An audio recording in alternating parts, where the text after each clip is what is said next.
Hello, I'm David from Geeks, and today we are going to help some gnomes lighting bonfires. I remember saying I have to rest from Euro games and there is no way I will buy one more in some time.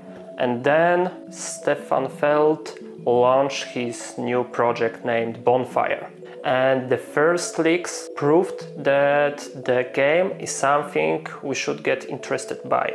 So, is Bonfire a spectacular Euro game we expected?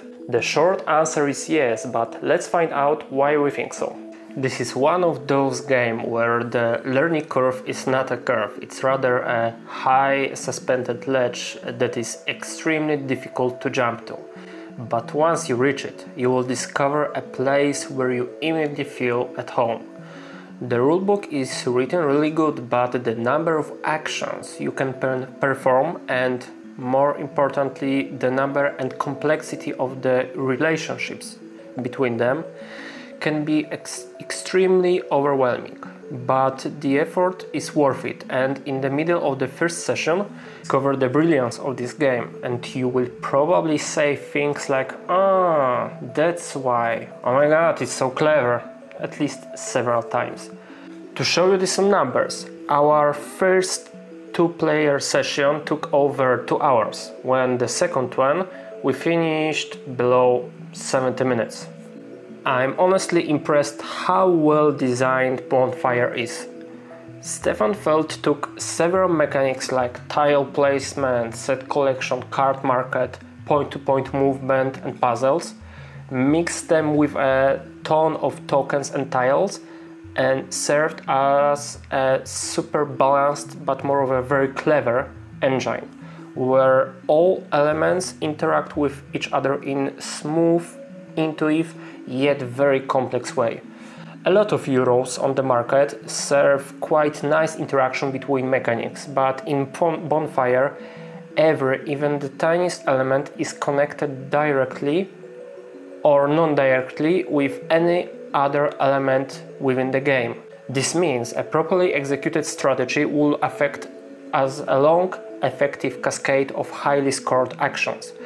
I dare to say Bonfire is the best game from Stefan Feld so far.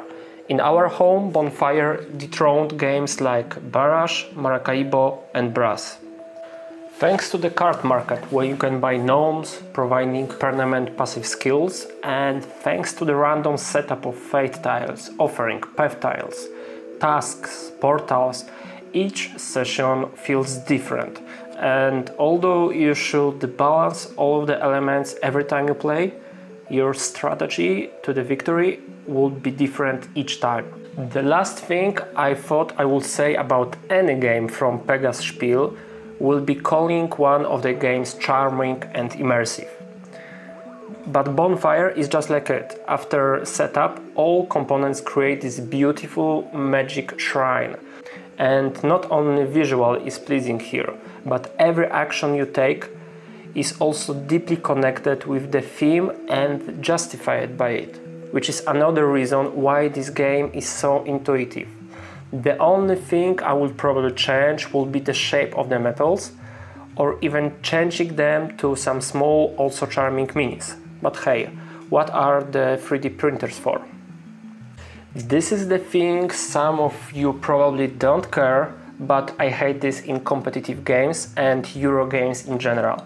Bonfire lets you get some points during the session, but the vast majority of the scoring is happening when you finish the game. So you can simply see if your strategy will let you win the game and you missing the tension of racing on the score track. Fortunately, this can be quickly bypassed by home rules that don't affect the gameplay.